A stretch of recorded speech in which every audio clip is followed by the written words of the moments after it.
mimpi sektor pertanian.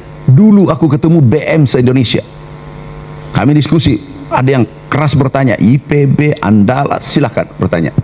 Aku beritahu, Pak gini-gini, aku jelasin satu-satu. Ini dulu.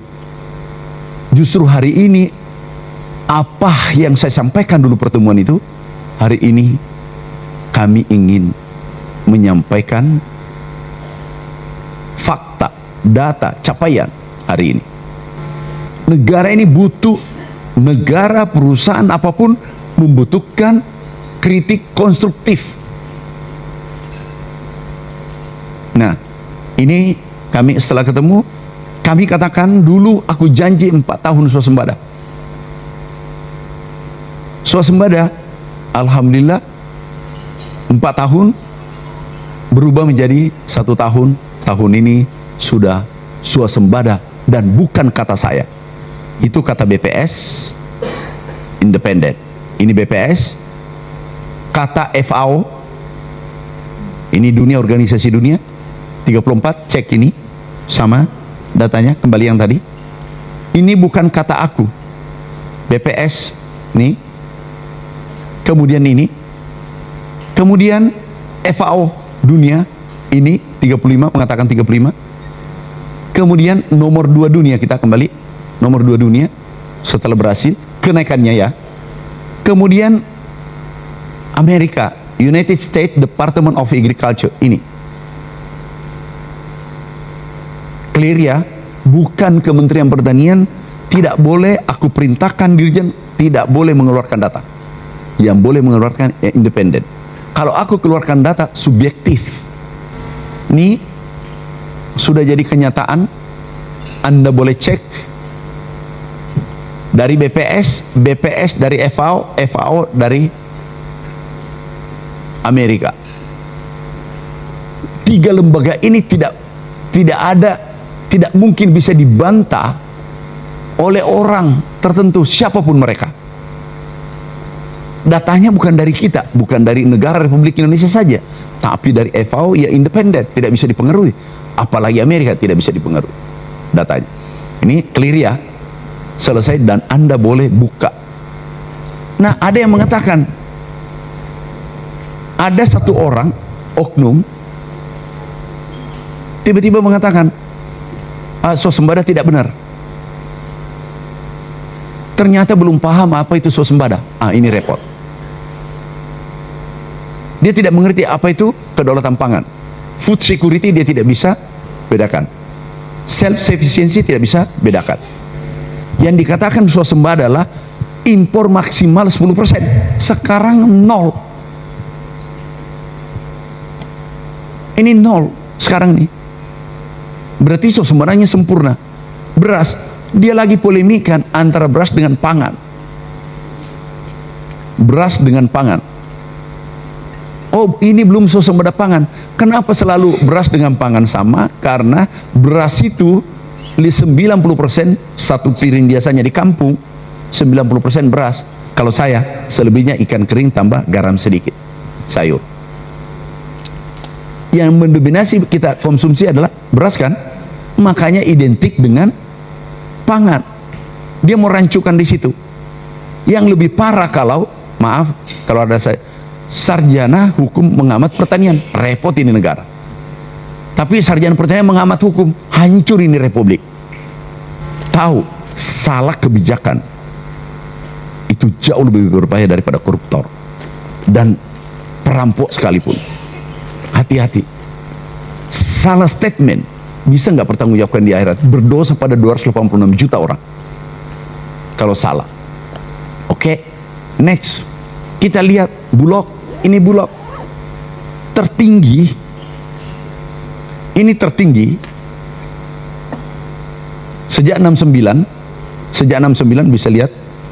Nah, itu mulai 69 sampai tertinggi selama Republik ini merdeka. Ya, sudah. Tertinggi selama merdeka. Dan tidak ada yang bisa bantah. Ini data BPS. Dulu 84, Pak Harto 2,7 juta ton. Sekarang 5,23 juta ton. Ada yang pengamat mengatakan salah. Kalau salah, di Rut Bulog di penjara. Nilainya 60 triliun. Paham maksudku? Ini ditangkap.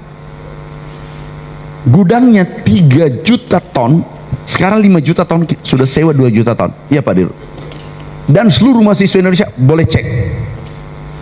Seluruh teman-teman kalian, saudara anak-anakku yang saya cintai, cek gudang dimanapun Anda berada. Cek data ini. Kenapa? Konsekuensinya kalau salah di penjara.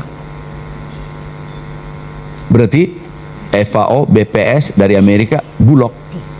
Terus yang terakhir, nggak ada rekomendasi impor keluar. Lah uju-uju tiba-tiba datang menyalahkan. Kita harus, tapi kalau benar aku terima, aku hormat. Kenapa? Kita butuh kritikan konstruktif, jangan fitnah diedarkan. Ini generasi harus kita arahkan kepada jalur yang benar. Nah, kemudian ke swasembada tadi sudah selesai. Kemudian swasembada pangan juga selesai. Ini hitungannya, jangan sampai Anda ditanya nanti kalau ada yang bertanya. Ini swasembada pangan, kembali bukan pangan yang 11 komoditas. Ini kan nah, buka. Inilah negeri kita, beras sudah swasembada, tidak ada impor. Dan bukan tanya saya, tanya pada bea cukai, tidak ada rekomendasi impor. Cabai besar, cabai rawit, jagung, ayam, ini sudah semua swasembada, kecuali bawang putih, kedelai dengan daging. Nah, total yang kita impor 3.500.000 ton.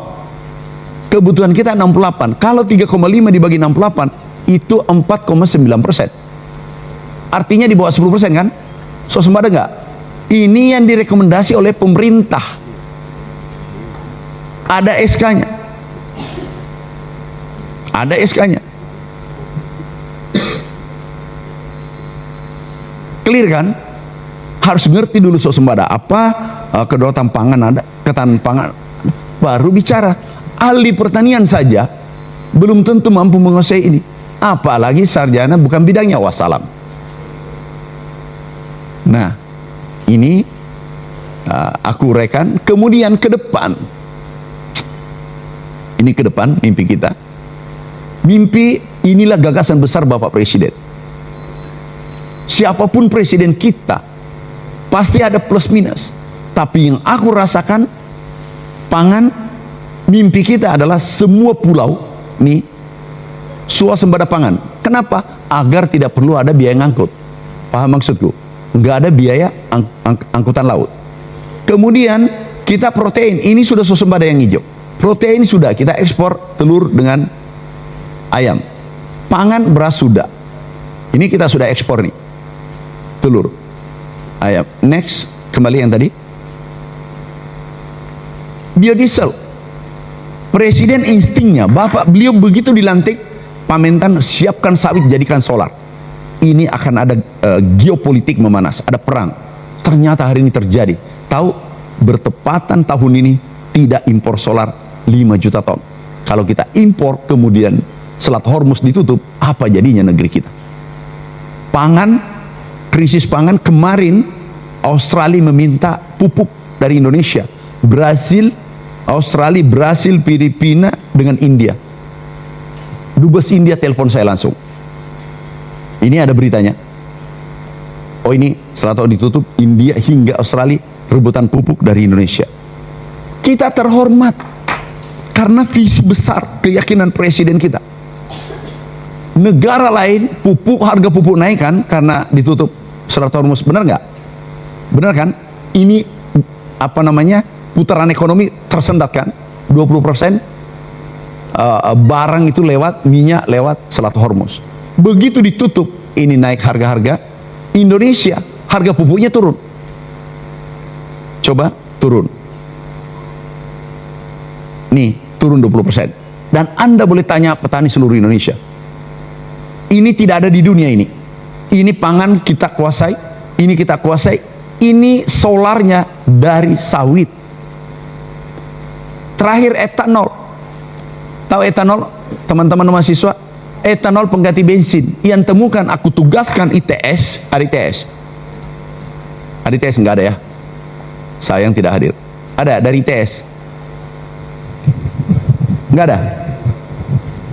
Enggak ada ITS? Belum datang.